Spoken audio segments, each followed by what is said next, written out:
closing my attendance so I can't see who's here. There we go.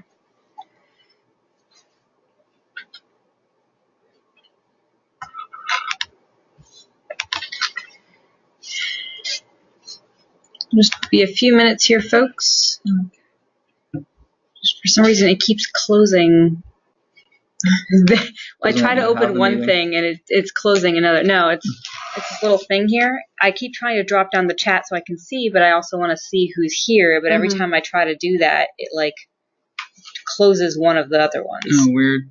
See? Yeah. It keeps like, stop it. All right, well, it's most important that I can see the chat. So if people are writing in something, I can respond. So I guess I'll keep that open. Apparently they're moving to Zoom, next week. They have a completely new program. So it'll be a lot easier to use, they say. Yeah, PAL uses Zoom. So when we do meetings with that, it's just like a persistent link and it goes in. It normally works out pretty well. Oh, cool. Yeah. Good to know. Yeah. Okay, so we've got some people just arriving. Well, welcome everybody. We are here at Rosemont, and Upton will be joining us later. But I am Claire from Del Val, and we have two people from PCOM. If you want to say hi to everybody. Hello. Hi, guys. So we have a couple of people online. Let's see. We've got Joan Hannigan, and we have Lydia from BTS. BTS. There we go. And Joan, I believe you're from Widener, because I have some information that you had sent me, so thank you for that. I'm just going to drag this open a little bit more. Can everybody hear me okay?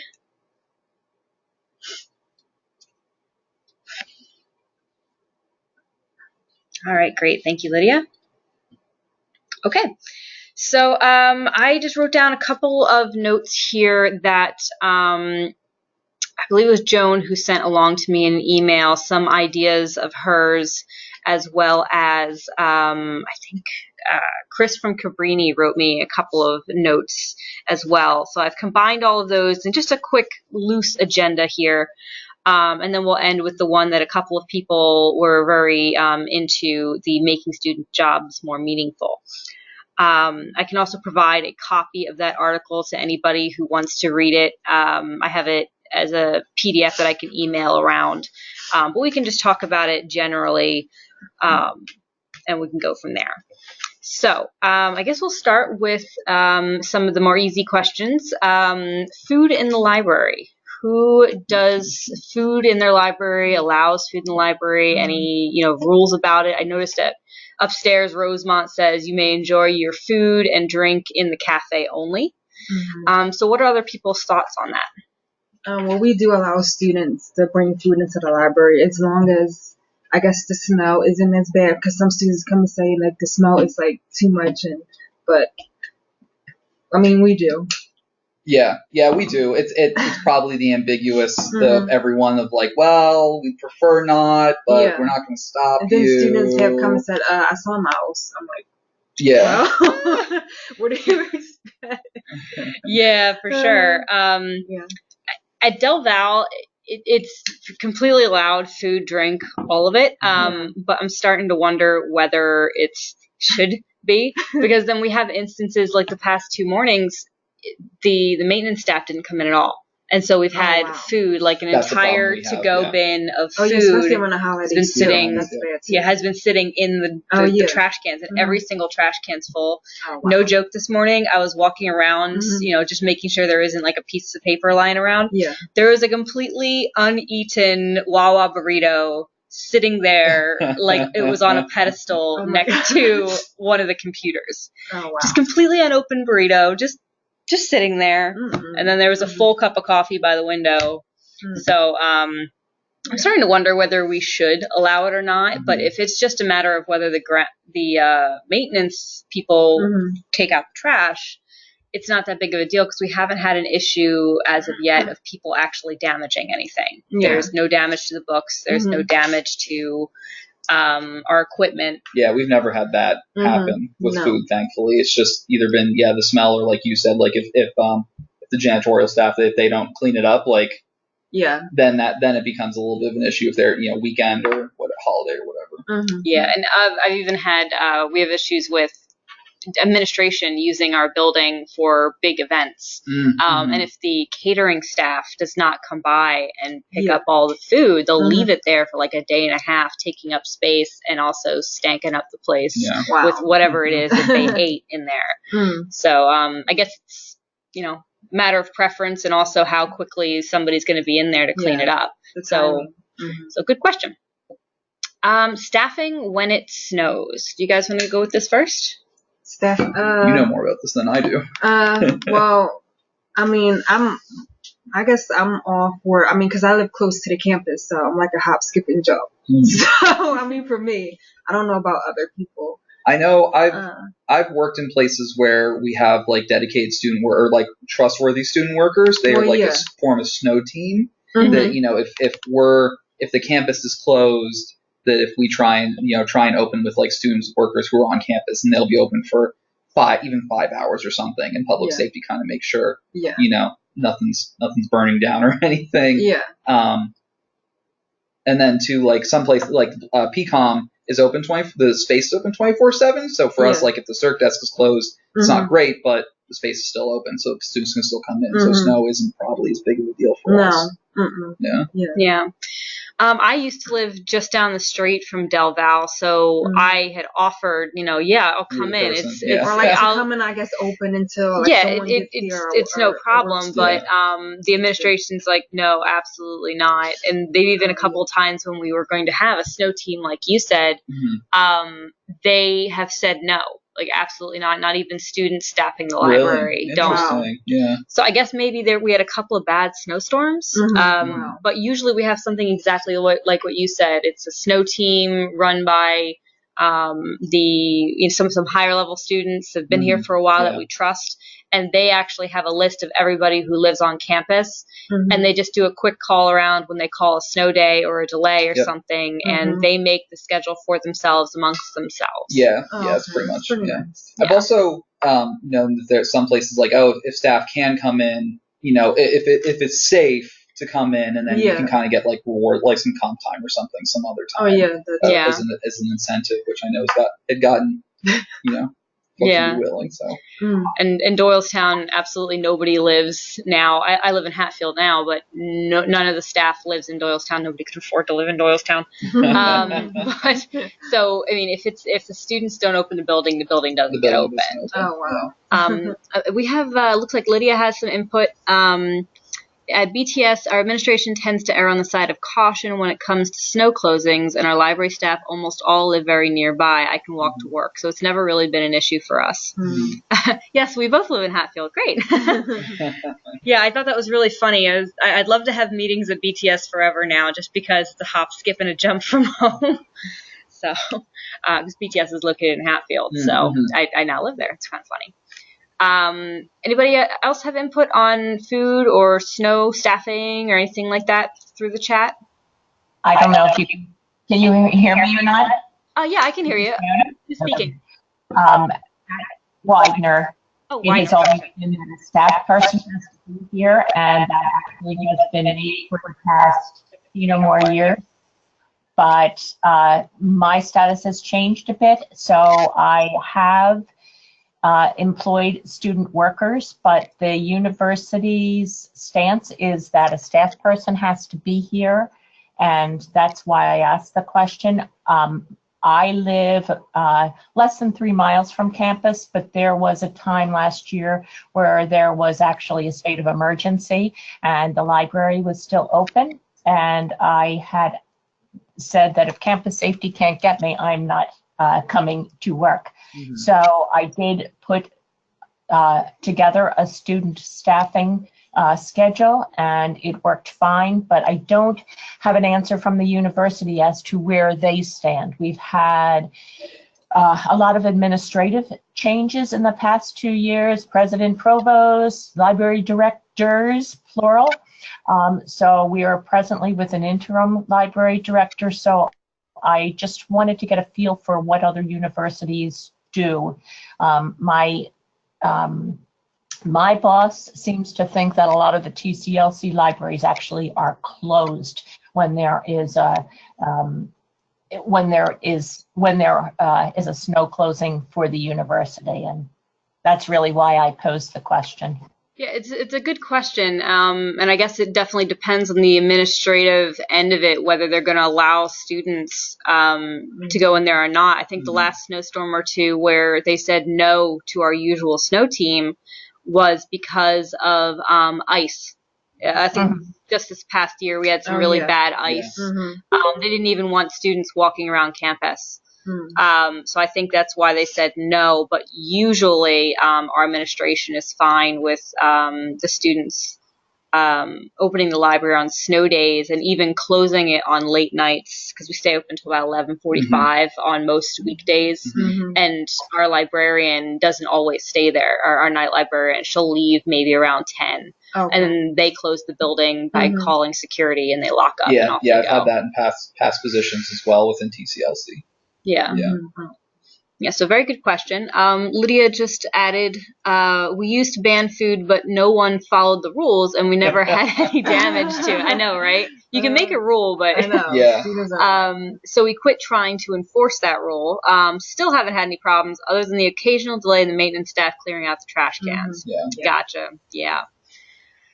With regards to food in the library, again, I had asked that because we've had a problem with mice, and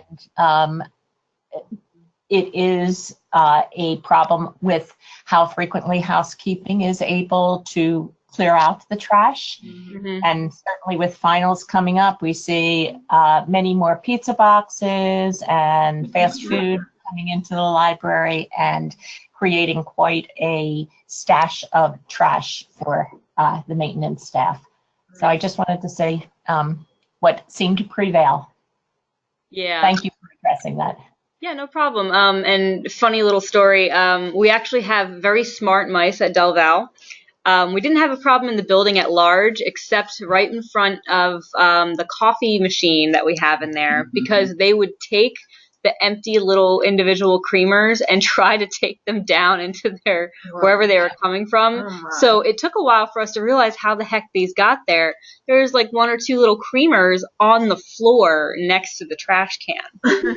So we started having to actually get a trash can that like locks closed and, you know, traps out and things like that. But just made me laugh because we were trying to figure out how the heck that was happening all summer until somebody finally saw them out. Yeah, saw the culprit. Yeah, so it's definitely a concern because you don't want vermin or smells or anything in your library, because a lot of people, smells are not welcome. Lydia also added about the snow again. We're perhaps a bit outside the norm as we're an entirely commuter school, so there's no point in the library being open if the school is closed. Good point. Yeah. So I guess it also depends on your student body. Yeah. Another question is single point of service. Do you want to elaborate that since you asked about it, Joan? It seems to be a continuing conversation with co-joining, circulation, and reference services. I know our interim director is very keen on cross-training. We've had such a downsizing of staff, there's no way with cross-training that I can even send my staff to the secondary desk, which is the reference desk. But I think that they're, at some point in time, they would like to go to a one point in service. Our problem would definitely be the way our library is laid out. It is not one where there would be an ideal spot for a single point of service. Our entrance area does not lend itself to that, and the entrance area is where our present circulation desk is. So I just wanted to see if others had gone to single point of service. I believe at Rosemont they had the last time I was there, but I didn't know how prevalent it was. So we're a little bit different since we're a med school. So we don't have a reference desk, and we have a research librarian, but she's not she's up in the administrative offices. So we have full-time staffing the circulation desk, and they're fairly knowledgeable and they keep track of the chat and everything.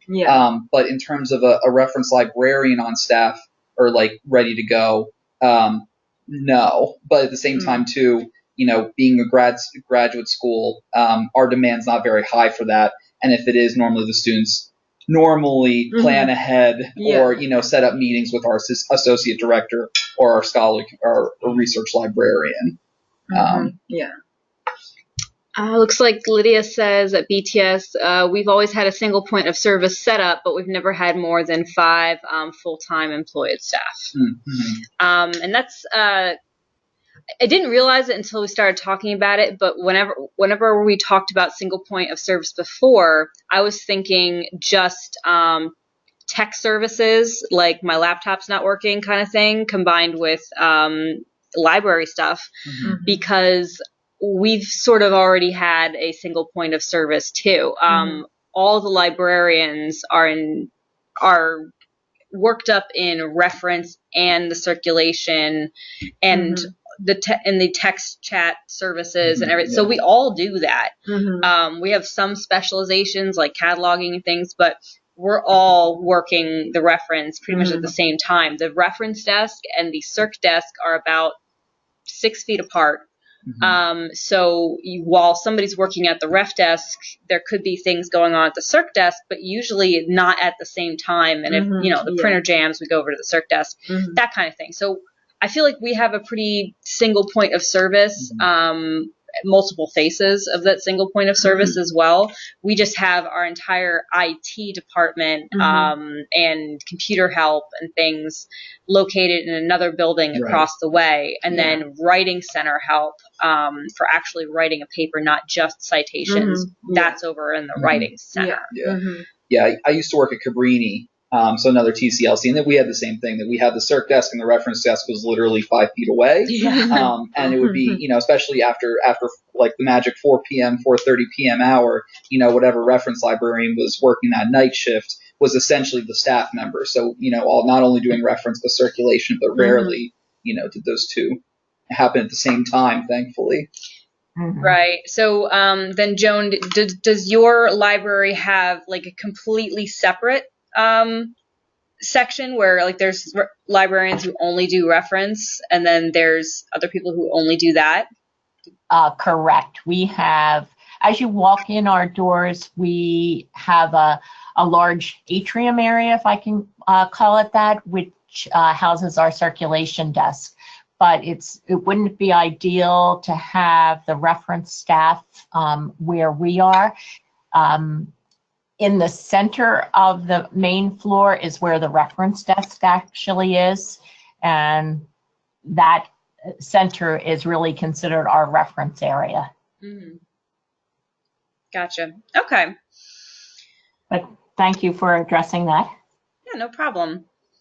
I believe it was Chris at Cabrini who asked about Folio. I'm not familiar with Folio. Does anybody use Folio? Folio, I'm not sure. No, when I worked with Chris, we were talking about that Cabrini then too, so that's why it's funny that he brought it up. Oh yes, so you have some insight on Folio? Folio, from what I didn't dabble too much in it, but basically it was like an online journal subscription was essentially what it was, and I think it's from EBSCO, and it not only covers like journals, but then also like magazines as well, or a little bit more lighthearted or whatever, not academic stuff. So we had talked about it, and I have a feeling he's probably still talking about it. So that's probably why the question. That's as far as I know, though, unfortunately. Gotcha. I'm not familiar with it. Yeah, that's my periodical librarian's department there. Yeah. I'm not familiar with it either. Let's see. We've got a couple, general questions here. What's the future outlook of circulation look like? And then one in particular I was curious about is whether there's any workflow issues with ILL. Because I just came back yesterday from the interlibrary loan meeting where we were talking about sending ILLs to be put into the circulation system and checked out, and notifications and going back, and why do ebooks keep showing up, and all of that fun stuff. So, I just wondered what kind of issues, workflow wise, you guys had with interlibrary loan. Ours is pretty our interlibrary loan person, like he's trained in circulation. So most of the stuff is pretty straightforward. That he's down at the desk covering breaks or opening the library. So a lot of his things integrate fairly well, and he's pretty good about using barcodes and things like that to make sure it's in our system. So he does that a lot. So it's not one of those you like have the book and you're like, okay, please bring it back because we don't know if you have it kind of things. So ours is pretty minimal. It's gone pretty well. Or works pretty well. Okay, so you actually put the interlibrary loans into your circulation system and check them out like it's your item. Yeah, that's what we've done, and it's worked pretty well. Okay, so do you use the ILL number there, or do you use like a special form, or you just create like a quick record? So basically a quick bid. Okay. Of it, and he just slaps a barcode on it, and then or we just use I think with Palsy, like they get, or Easy Bar, they supply a barcode. We'll just use that too, if nothing else. So, Gotcha. Yeah. Okay. At Del Val, we only use the interlibrary loan system. We don't do anything with our separate circulation system at all. Because we have such a low volume, it doesn't make sense to add that extra step. So we know Professor Stamps has 20 books. We know Dana has 5. We know Olivia has 2, and we know when it's due. So it's a pretty small system, and we're able to get back to them pretty quickly. And the place that we put ILLs when they arrive is we email the person, say, hey, it's here, from the interlibrary loan department, and then we just put it on the hold shelf behind circulation. Yeah, and so when we the have a hold shelf behind circulation. And then when and when somebody comes to pick up their ILL, we just hand it to them. It's off we go. But it has been a pill sometimes getting it back and reminding them to return the item, because we don't have reports that send us every single night like we do with our own items. This person's stuff's overdue, this person's stuff's overdue. So it could be nice, but we don't automate very much at Del Val, so it's just not worth the effort of entering it into a second system. Lydia says, since we have OCLC World Share, when we receive an ILL, a temporary item is automatically created, which is then checked out to the patron. We use the ILL number for the barcode. You mean your system, your ILL system creates an item in your circulation system automatically? Oh, that's kind of nice. Is that like a special feature, Lydia? Or is that just kind of part of it? I think she's typing. Okay, it's something you have to turn on. And what's your circulation system? What circ system do they have? Right. WMS. So OCLC Wiltshire has a circulation system that goes with it. Wow. News to me, but that's cool. Yeah, that's kind of cool. Oh, they have a full ILS. Oh, okay. So I guess you could use World Share for all of the things if you wanted to. Interesting. Yeah, I know this is a routine question, but what circ system is everybody using? I'm using something called... Oh, I'm just blanking. Next. Somebody go next. We use Voyager. Voyager? Yeah. Okay. I just suddenly forgot what it was. At Widener, we use the innovative interfaces. So we have, it's the Sierra circulation. Okay. I've heard of that one. We use a small company I hadn't heard of until I started working here called the Library Corporation. And they call their system the LS2. And our cataloger really likes them, and they're really, pretty cool to work with because they're very small company and customized. Like any little thing we say, hey, we'd like this, or we'd like this custom thing, they quickly set it up for us. And they have little conferences with like the 40 libraries they work with. So it's kind of like a mom and pop circulation software, but it works pretty darn well. It's just it has the downside of not being one of the big ones that integrates with everything. At Widener, we used to have the interlibrary loan going through our circulation system, but they went with Iliad, at least 10 years ago. And probably in your discussion yesterday, you were talking about Tapasa and the possibilities of going to that. But I know that I'm not sure of where we stand at this point in time on that. Our interlibrary loan and circulation are all under the Department of Access Services, but we really are separate in our responsibilities. So I can't get into Iliad. The interlibrary loan staff can get into the circulation system though, but we don't tend to cross over responsibilities other than housing the interlibrary loan books that need to be picked up behind the circulation desk. They're actually already checked out through the Iliad system, so it's basically just handing the book to the patron when they come in to claim it, and then just returning it to the interlibrary loan office when the book's returned. Yeah, that's the same thing for us too. Yeah. Gotcha. Okay. Unless somebody has something specific about the future of circulation that they were curious about or had questions about, we could move on to making student jobs more meaningful.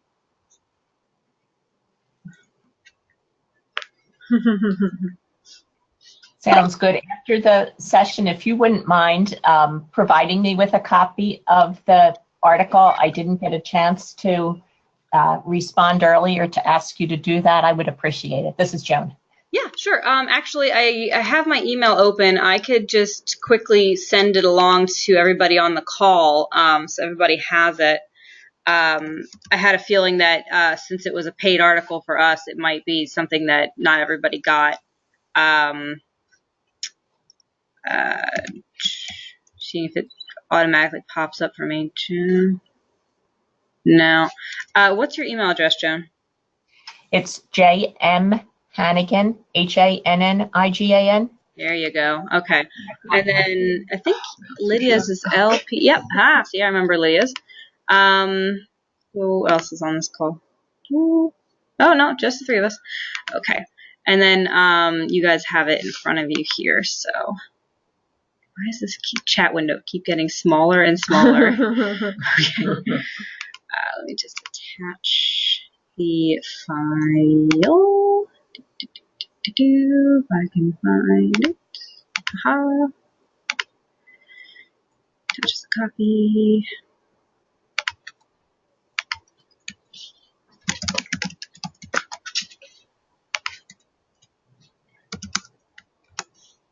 Okay. There you go. So since I did read it, just in summary, it's, about trying to make the jobs a little more applicable to their future lives. How do we make this job worthwhile for them? How do we, teach them job skills? What are the learning outcomes for the job? And I thought this was a really good article because I hadn't actually considered originally the learning outcomes of this job. It was more of a, how do I get them to do what I'm asking them to do? Right. And I never really thought fully about what they could get out of this. Maybe they aren't getting what they want out of it, therefore they're not putting in what I need out of it. Yeah. And so it talks about actually putting together competencies, learning outcomes, putting together specific job descriptions for these jobs. I'm just flicking through the pages here for things that come out.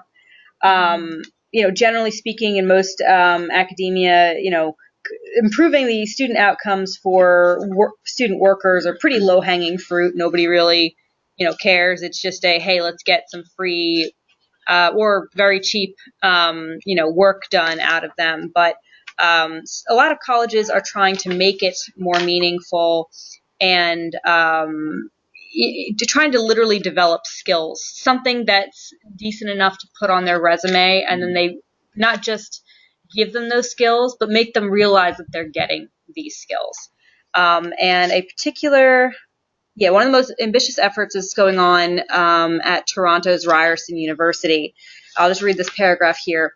Over the past 5 years, the college has reviewed hundreds of students' jobs to ensure that they're teaching the skills that Canadian employers say they value most.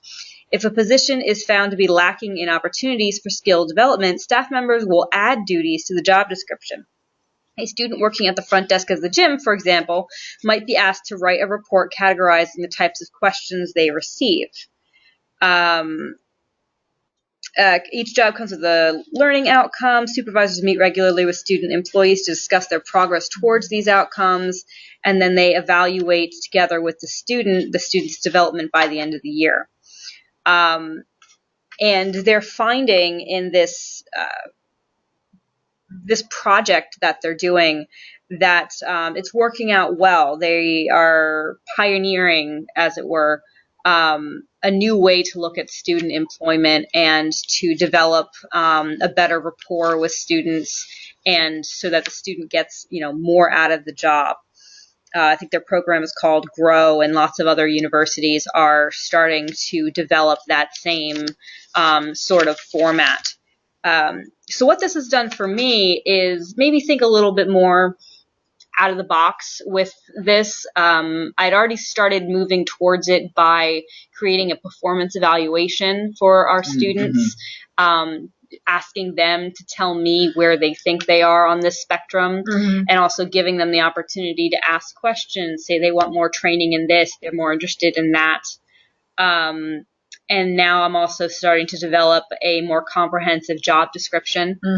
And realizing the need for more communication, I am scheduling meetings next week, actually, where students can come as a group, and a couple of different times available, and just a Q&A, an open forum. Let's talk about this. Let's work out the issues. And I'm finding students are being very open with me. For instance, one of my students, Kristen, she's great. She wrote to me with concerns that accidentally we had like 3 or 4 students scheduled at the same time when we usually have 2. And that happens. People need to make up hours. Yeah. But everybody sat there and did nothing but her. She went downstairs and she shelved 50 some odd books, and nobody else did anything. That's the thing with us, I'm gonna be honest. Some work studies don't want to do the work. Exactly. Yeah. So how do we, approach them, or how should we approach them as a staff member? How should I approach them, in a nice manner to? Yeah. It's like how do you motivate somebody who very clearly doesn't want to be there? Exactly. That's. Or the pushback we get from students is, since med school, they're always studying and they're always super stressed out. Yeah. That they're always like, well, I'd rather be doing my homework than. And the fact that we are a medical school versus a traditional university that is college students and not medical students. Yeah. Just theorizing, how would you motivate, students that are very, inclined to study rather than work? Are most of your students work study? Like they've been given a grant to get federal. there? Yeah, all of our students are. All of your students are? Okay, because half of ours aren't. Oh, really? Yeah, because most of them start as work study, and then after a year, I don't know why, but our administration doesn't give them the work study anymore. They don't qualify anymore. And then by year 2 of their 4-year run, they're no longer work study, but they're still working here. Right. So just part-time staff, essentially. Part-time staff. So it's hardest to motivate the freshmen, clearly. But then if they stick around for longer, usually the older students are more invested. But I'm just trying to think out loud. How would you find a way to motivate them? Do you have? At Widener, I used to have basically a progression where I would start the students with shelving and then move them to the circulation desk as a perk, if you want to call it that. And at the desk, as long as the acknowledgement to patrons at the desk was their priority, they are allowed to study. But as I am constantly losing staff, at Widener, I rarely have anyone in the stacks anymore. I've got 4 cartfuls of books ready to be put away at this point in time because I use all my students basically at the circulation desk in lieu of staff. I don't even see half of my student workforce because they work when there's no staff member working. So that too can be a problem as far as motivation. I don't have the same ploy that I did before. The only thing I can say as far as responsibility, not so much motivating them, but I do take all those students who work at a time in lieu of staff, and I give them the highest salary that I can give them and say, taking on this responsibility, it is your responsibility to find a sub when you can't work. I give them a list of all the student workers with their cell phone numbers and tell them if they need to either call, text, or look up their Widener email. They can certainly use the names to look up the Widener email and contact.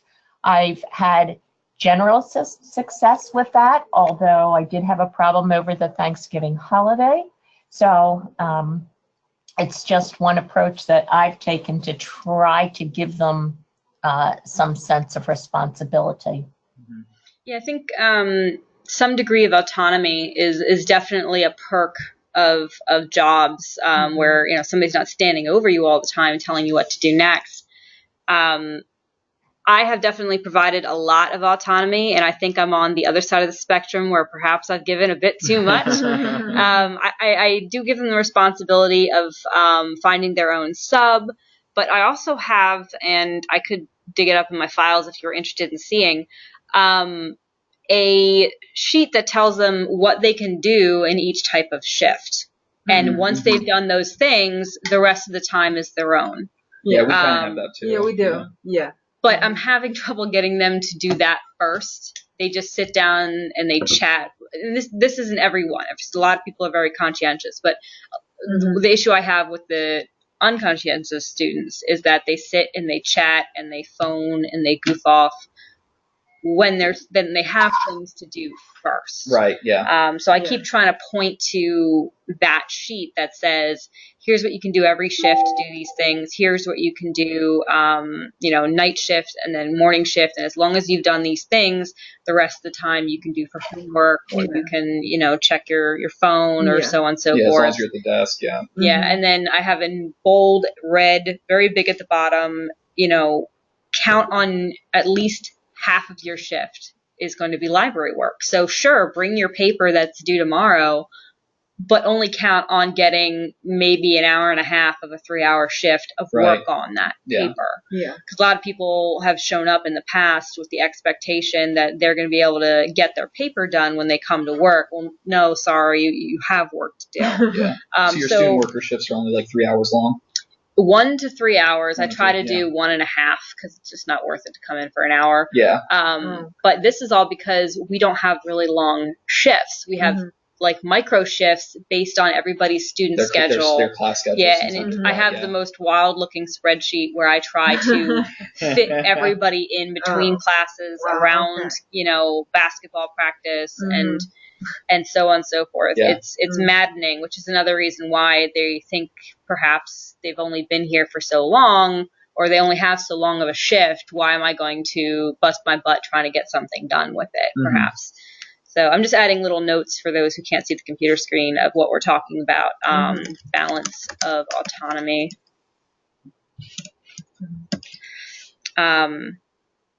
Yeah, it's good to give them autonomy. I think it's just difficult to find that balance of, how much is too much, how little is too little. Yeah. But I like the idea of some sort of perk for doing well.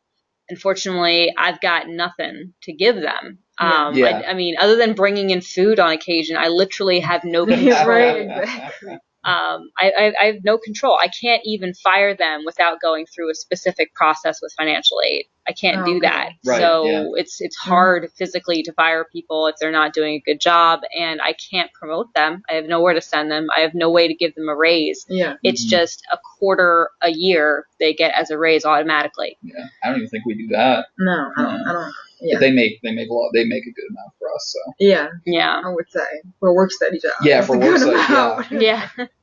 Yeah, and I did bring it to the administration's attention, though, that my administration's attention, that we aren't really providing the upperclassmen who've stuck around with us and done good work. We have no incentive for them to stay, because here's what happens with our budget. I have $10,000 a year or $10,000 a semester to pay all of my non-work study students to work.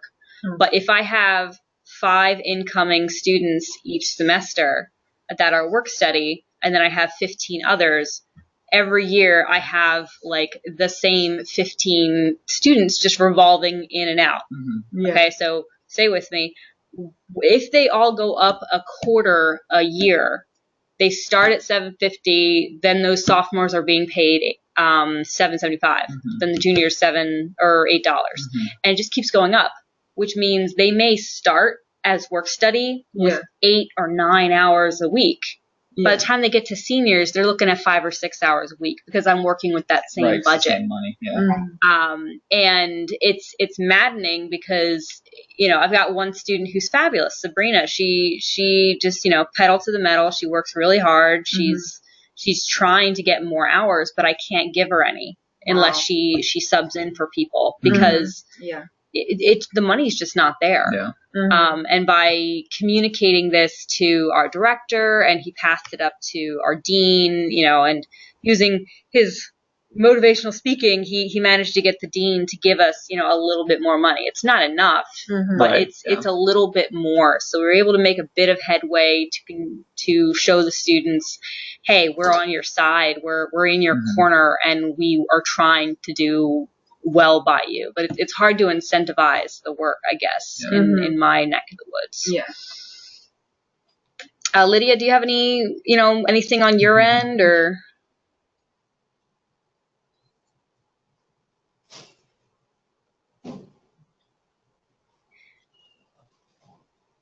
That's right. You don't have any student worker budget.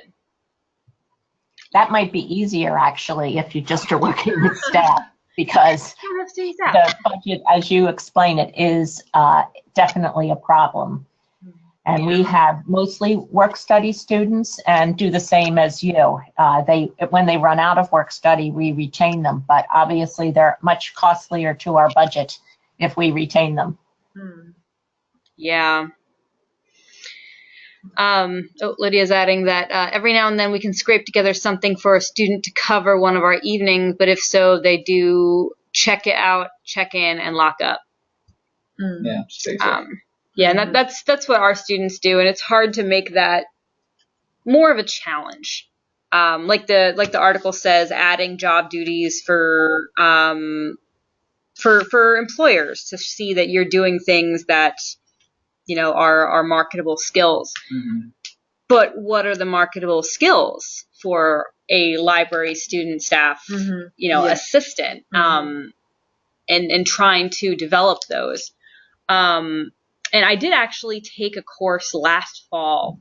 It was called Student Staff Development. I took it on Library Juice. And I'm just going to open it so people can see what I've worked on. And I'm happy to provide you a copy. But I was actually talking with people like us around the country, trying to figure out what are the skills that we want from our students.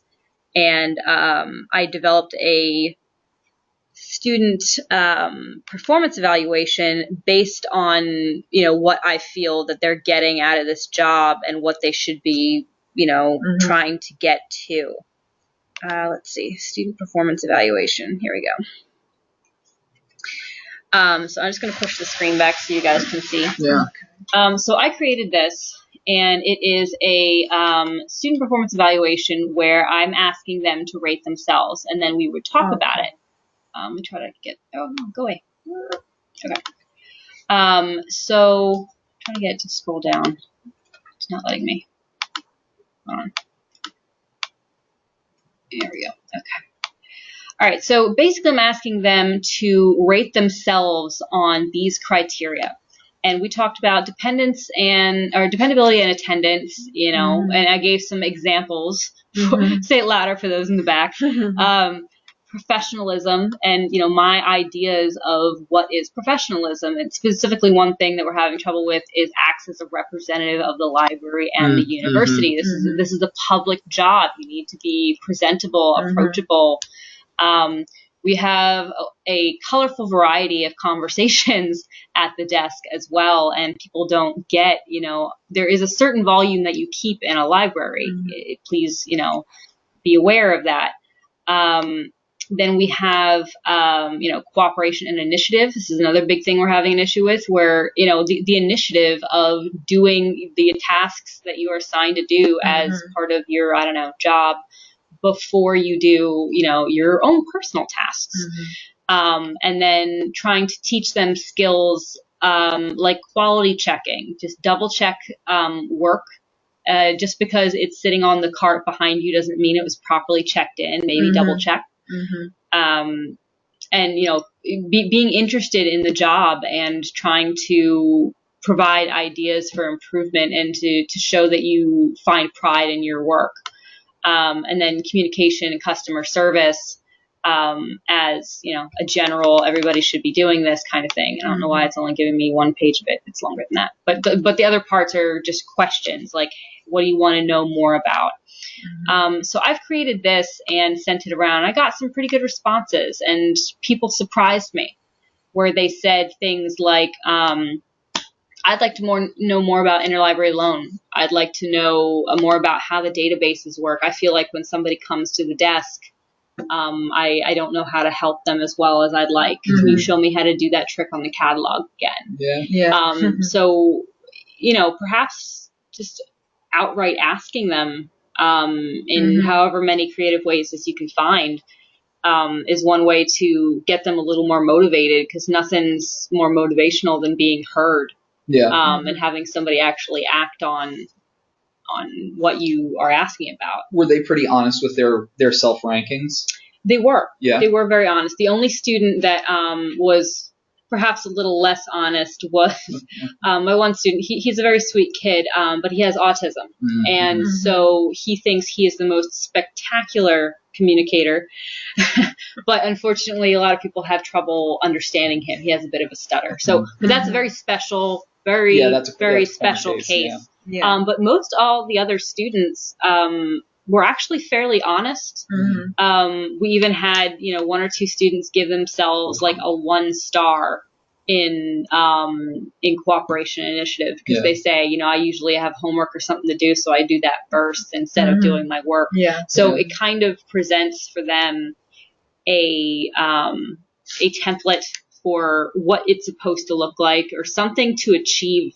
And when it seems like a lot of times they don't know what they're supposed to do, or they think there is nothing to do, so they just show up and they're warm body at the desk. Looks like we have some notes. Lydia says, one difference is that our students are older and mostly already established in some sort of career. Yeah, that makes it hard to make applicable, resume-worthy skills. Yeah, our students are, I would say ours are like that too. Yeah. And then also, it's tricky to get them interested in the job in the first place, even if we can offer it. Yeah, so, I guess maybe I'll brainstorm later, but I feel like I need to somehow create a job description that takes all those lovely buzzwords that us hiring managers look for and finds ways to make them achievable here. Dependability, accountability, even accounting, because we have a coin box, and quality assurance, those kinds of things. It sounds a little pretentious to say that of a library assistant job. But if we can make it not sound pretentious and actually show them you are learning these skills, and if I let you do nothing, I'm not helping you. You're not building a repertoire of skills while you're here. Yeah.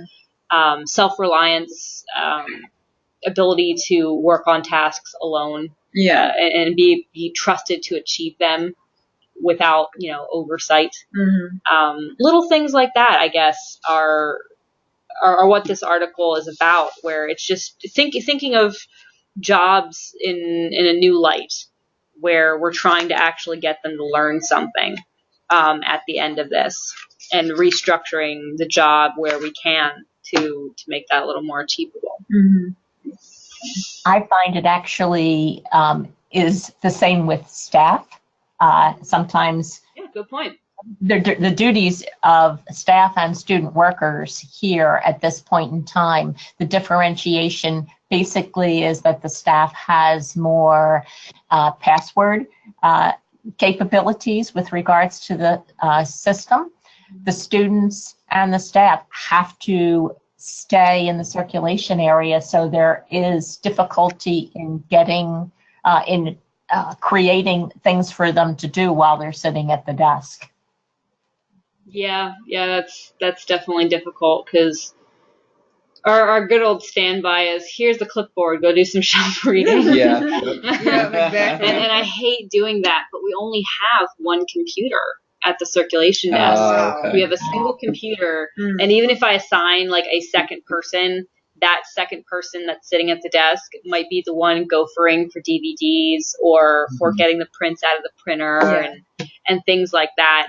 But it's usually not that busy, so somebody's going to be shelving or self-reading somewhere.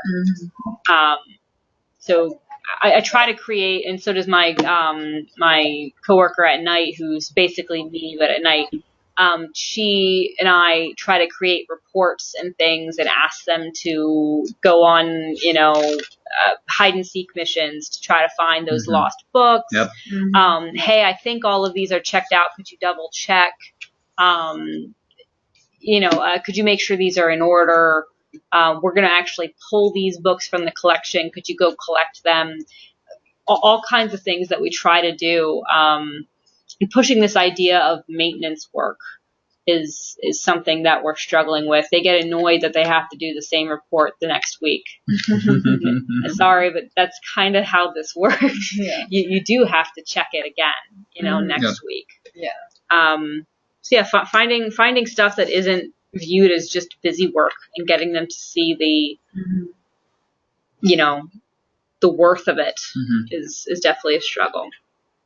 When I had the students working more within the stacks, we have 4 levels. I would try to rotate what they were doing on Monday versus Wednesday, so that they weren't constantly doing the same cleanup, or they weren't constantly doing something to bore them, that at least they had a little bit of variety in what they were doing. Yeah. Writing this down. Okay, the shift button is located in a really weird spot on this computer, so I keep pressing page up instead of where I want it to be. One thing too that I had found success with as student workers at a former job is like helping with displays would oftentimes, and that would kind of get the creativity juices flowing. And then some students who like doing that, I mean, obviously there were some that could have cared less, which that's fine too. Right, but that was something to get them to do something a little different, every once in a while to help with the display or cutouts or whatnot. But that's also contingent on you have you have the supplies and the budget to be able to do that kind of stuff too. Yeah, exactly. Yeah. That's an idea I think somebody floated a while back that I might actually try to do. We have a large leisure book collection, and we had at some point on this sad little cork board, would you like to write a review? Send it to here and we'll post it. And so we've been, half asking for reviews of books. Yeah. Okay. Maybe we could, make some of the students in charge of that, get, advertise them, get them to review the books so we can post their reviews publicly in the library, get some more advertising going for our books. But other than banned book week, we don't really have much of a display kind of thing going on. I think my one librarian, Karen, actually has this big cutout of it's like shaped like a person for some reason, and it's covered in books that are banned, and it's just banned books, and it's this big display that she tries to do, but that's really the only creative thing that we have at the library. But it's definitely worth looking for more things that maybe they'd be more interested in doing, reviews for books, that kind of thing. Maybe as they check the books in, if the patron is there, they could actually have a form. Would you like to review this book? Giving it to the patron immediately. Yeah, that's a good idea. So, review book form for patrons. It's a good idea. I've also heard somebody mention at some point about giving them a little bit more license for the website content. Trying to give them the license to create ideas for the website, and if we can get that to actually happen on the website, then we'll put it there. Because we use LibGuides and things like that, but I actually was thinking of maybe getting them to review the LibGuides for their classes. And if they found resources and if they found something particularly helpful, they could advise us, and we would put that information in the LibGuides for their course. Yeah, a little bit of ownership. LibGuide review and review.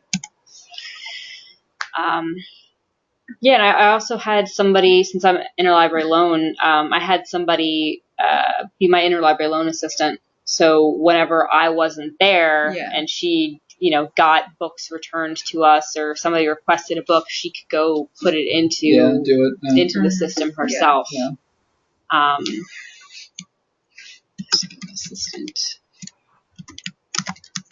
And we also have a cataloging assistant who does a lot of cataloging stuff. It isn't a specific offshoot of the student library job. It's just we pick one particularly capable student, and we give her a few more hours a week than the normal student, and she works mostly with our cataloging librarian, checking books in and correcting records and things. Oh, wow.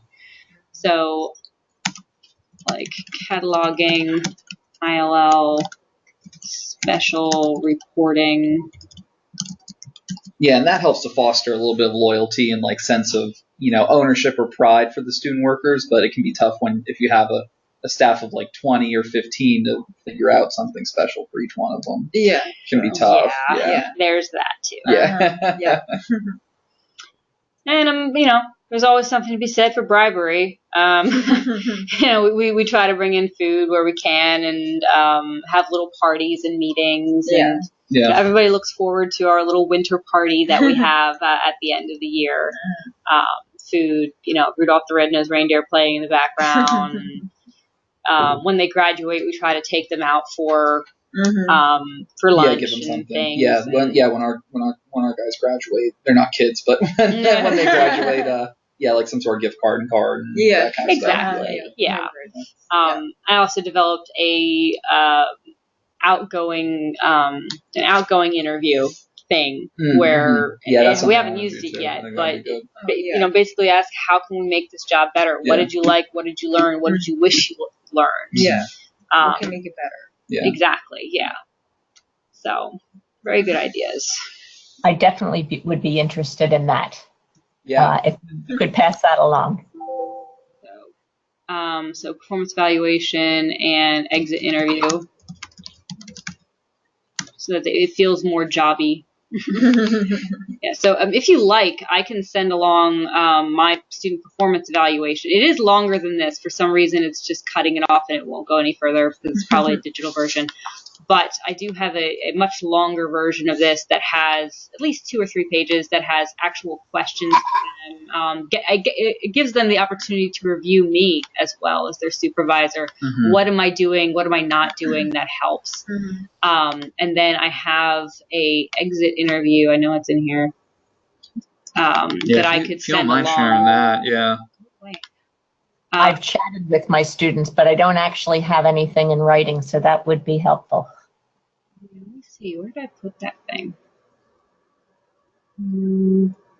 I'll find it, and I'll send it along. It's nothing super special. I only made it this past spring, but I was hoping more people would respond so I could tailor it and make it better. But nobody really responded to me because there was only 2 or 3 of them, and I had sent it out at just the wrong time to get anybody's attention just before graduation.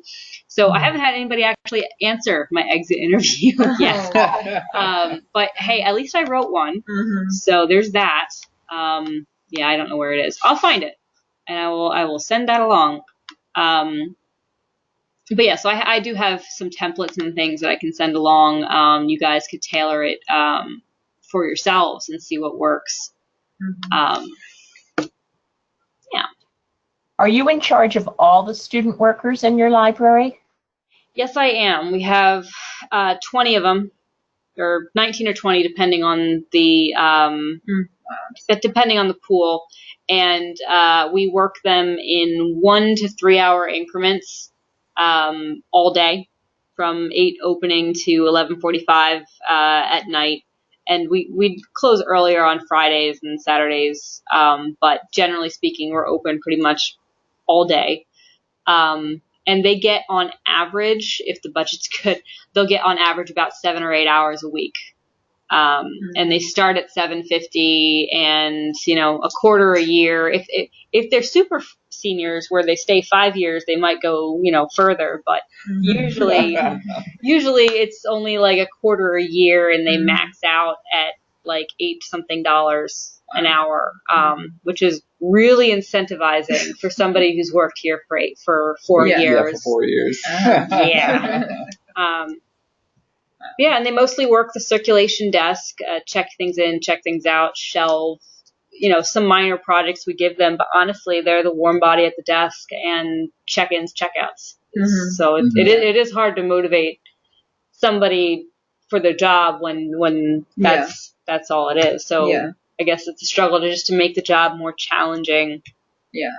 You don't want this job to be the job that they just don't include on their resume in the future, Everybody brings up that one job is not relevant. Like, I worked at nothing but noodles. This doesn't help me here, so cross it off. We don't want to be that job. Now, I did have one of my graduating students last year say this was the best job that I could have had on campus. So, when you get a comment like that, you feel like you must have done something right. Agreed. But I have graduate students as well, and I found that graduate students, for my needs, have almost become essential because there's a maturity that comes with the graduate student. Yeah, definitely. And we've had students too that just say the library meant so much to them, because I feel sometimes we're less of a job than we are like counselors, where they kind of come in and they have their heart on their sleeve, and they're having a rough time, and you sit down and you chat with them, and you have that paper due and you're stressing. Okay, well, why don't you go over to the lobby and do there? Don't worry about it. And that's great, because the one stressor you don't want to add to, them when they're going through college and they're busy. You don't want their job to be an additional stressor, but at the same time, we need to hold them accountable and give them some responsibility. Exactly. Yeah, fine line. So it's difficult to form that very fine line between the two. I had one that left for an internship mid-semester, and she said she really hated to leave because this was like a family to her. So that too is a nice feeling that we were able to create. That's actually a good way to, try to up the motivation factor as well. Just like a family atmosphere, good place to work, relationships, that kind of thing. Flexibility. I can spell. Yeah, it's always an extra thing to keep in mind that. Ow, paper cut. Yeah. Well, great. Is there anything else anybody wants to add, or anything anybody has on their mind they'd like to talk about, or? No. Okay. We'll give Lydia a second to type madly.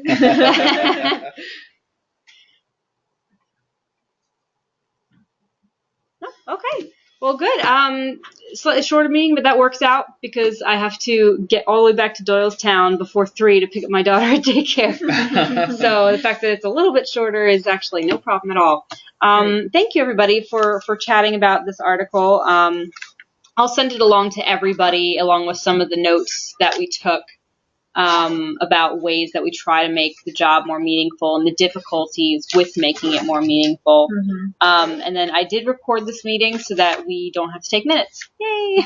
So, Smart. Yeah, I really like the recording of the meetings instead because I'm always the person who gets stuck writing the minutes, and I'm way too detail attentive to get them out before 3 months have gone by. So, yeah. But thank you for joining us online, and we will see what we can arrange to meet up together sometime in the spring. Thank you very much for taking the lead on this. Yeah, no problem at all. Have a great day. Thanks, you too. Bye-bye. Bye-bye. End meeting.